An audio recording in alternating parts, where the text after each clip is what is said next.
Are you sick of losing your fantasy football league because you continue to swing and miss and draft players in the first round based on what they did 2 or 3 years ago? Well, today we're going to talk about a running back that you simply have no business investing first round draft capital in. Let's get it.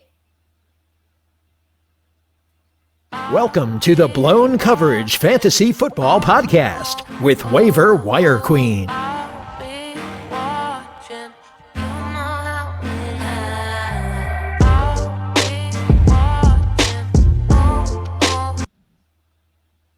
All right, guys. So we're going to talk about a running back who people continue to draft every single season in the first round. And I mean within the first two picks. It's crazy as hell. Christian McCaffrey should be on your do not draft in the first round. I don't care what anyone else is telling you, but there are people who are still drafting Christian McCaffrey with the first pick in their draft. And that is redraft, keeper, dynasty. Why do it?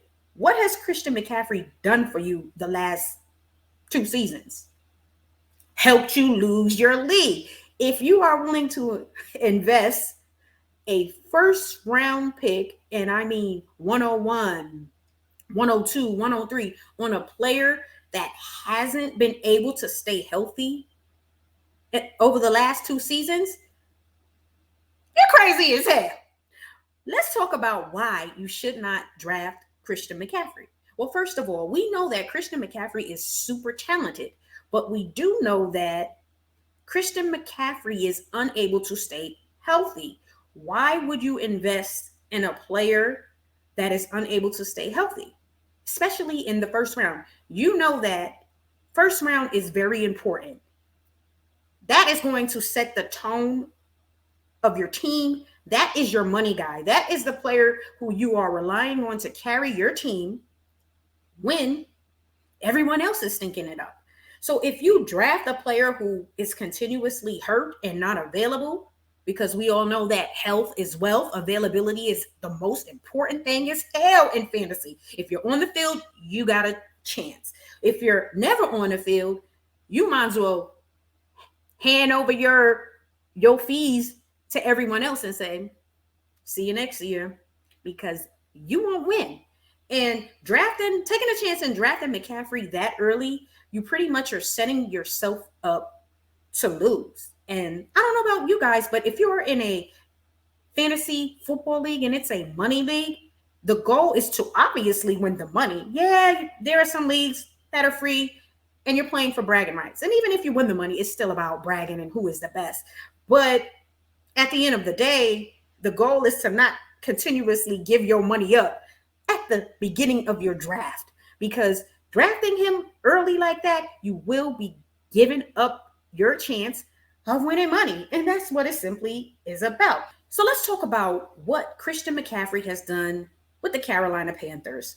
So last season, he only played 7 games. He's played 10 games the last 2 seasons, which tells me that if you drafted him, you most likely lost your league. And again, we're not in the business of losing. And if you do lose, you want to make sure you lose with your best players on the field, right? And in your lineup, because if your top guys are always out, you're not winning. And you're just pretty much handing over that cash to someone else in your league, or the bragging rights to someone else. So why take the chance? I don't understand it. And someone needs to convince me as to why I would still invest a top pick on Christian McCaffrey. Again, we do not know if anyone's going to get injured. It's just a part of the game. But that much, I'm staying away from you. Let's talk about what he did during the 2021 season for the time that he did play. He rushed for 442 yards on 99 attempts. He averaged 4.46 yards per carry, which is very good, and 1 touchdown. Now, we all knew that Christian McCaffrey was on his way to having another really good season, but unfortunately, injuries are part of the game. And once he sustained that injury, I knew that it was over for him this past season. And I was like, damn, someone just took a chance again, 2 years in a row, and invested a high top 3 pick in the first round on Christian McCaffrey. And most often, those people didn't win the league. If you had his backup, Chuba Hubbard, you didn't win because he just didn't look that great. So why do it? Even if you had him in a dynasty league, okay, you have him in a dynasty league, that's fine. Maybe he'll come back strong this year, but you simply do not know because you said it last year. It's kind of like what we said about Saquon. He's going to come back. He's going to come back. Michael Thomas, we'll have to see. Again, redraft, it's a hell to the no. Okay, keeper, I wouldn't do it. And in a dynasty league, if you already have him, then that's on you to determine if you should hold on to him because his value is probably not that high. But if you find one of them CMC loyalists who are willing to draft him in the first round with the first pick still, then you need to jump on it. But if you are in a startup dynasty league, I would not draft him in the first round. I would not draft him in the top 5.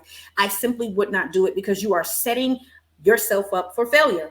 Why would you go into your draft dynasty league for your franchise? This is your franchise. This is your team. This is your organization, knowing that there's a strong possibility your franchise player is rarely going to be available. You're setting yourself up to lose and never, ever have the opportunity to compete at the highest level in your dynasty league. So for me, it's a hell to the no. It's a no, okay? Receiving stats. He's a great PPR running back, but at the end of the day, you're not a great PPR running back if you're not on the field catching the damn football. 41 targets, 37 receptions, which is very good. He's catching almost every pass that is thrown to him, 343 yards and 1 touchdown. So again, he was on his way to having a great season, but injuries hurt that. We've seen it with so many players like Saquon, so much talent, always hurt.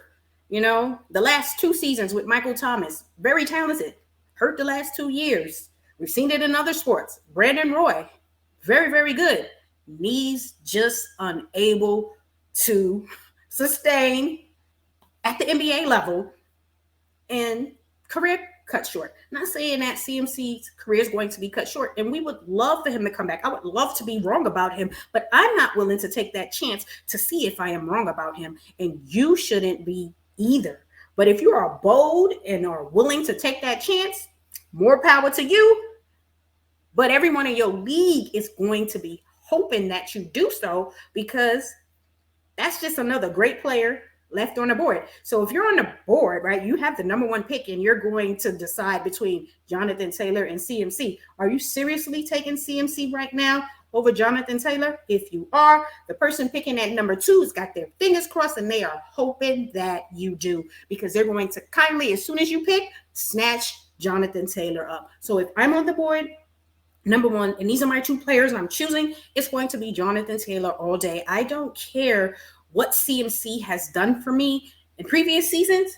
I'm only concerned about what's going on right now. And right now, I know that Jonathan Taylor is the back to have.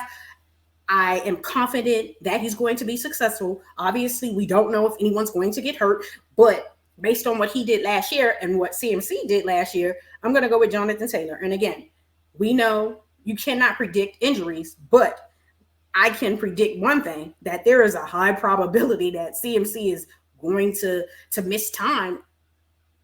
And that's just what it is. So I'm going to take Jonathan Taylor, whether that's redraft, keeper, dynasty, hell, even in daily. Okay, I'm simply just not going to do it because, especially in my dynasty league, I want to set myself up for success.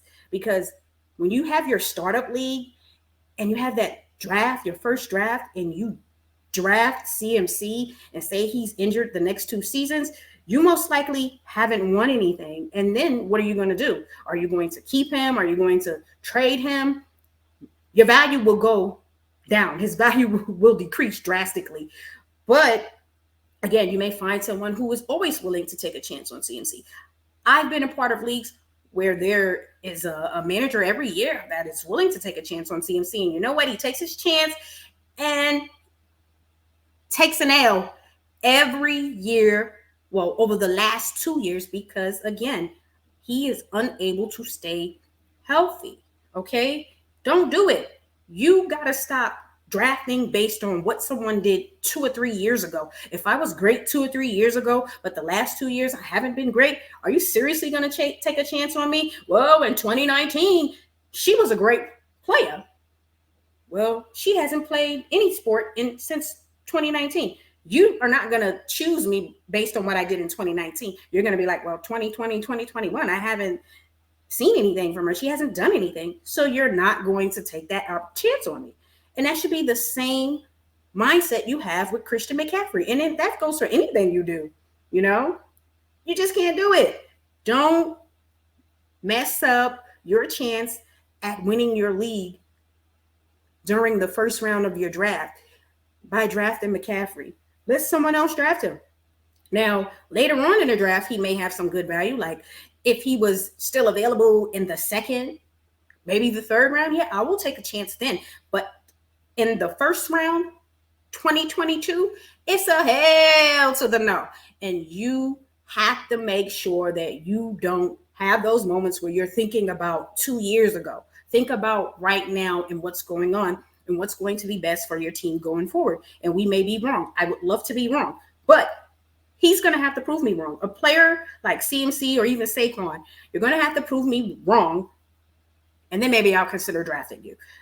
But right now, I'm not touching CMC, and you should stay away from him as well, okay? He hasn't played more than 7 games in a season since 2019. That is a huge problem for you in fantasy. You need him to play for your team because he is your building block, right? He's the guy who you're building around. He's the one player you rely on the most to do the most and to carry you over the hump. When teams look at the player you draft in the first round, you want them to look like, ooh, I'm a little concerned about my opponent this week because they have, say, Jonathan Taylor on the board. Everybody knows when they were playing whoever had Jonathan Taylor last season, you were like, ooh, can it be the game that he doesn't play well? Can it be the game that he only has 15 fantasy points? That is not what we're looking with CMC. Right now, we're looking like, oh, he may be out, so I want to play against him because there's a chance that CMC is not going to be available. So again, you take a chance on a player who you know right now is healthy and available. Health is wealth. Availability is the most important thing in fantasy. If your guy isn't available, you simply won't have a chance. You're setting yourself up for failure. So in 2022, when you have 101 on that board and that's you, you're going to take Jonathan Taylor or someone else. You're not going to take Christian McCaffrey. Let someone else in your league take him and make that mistake and lose. It gives you more opportunity to draft other good players and win. Make sure you subscribe to the channel and also make sure your notifications are turned on and leave some comments. Shout out to Big Rob. Y'all have a great day. Peace.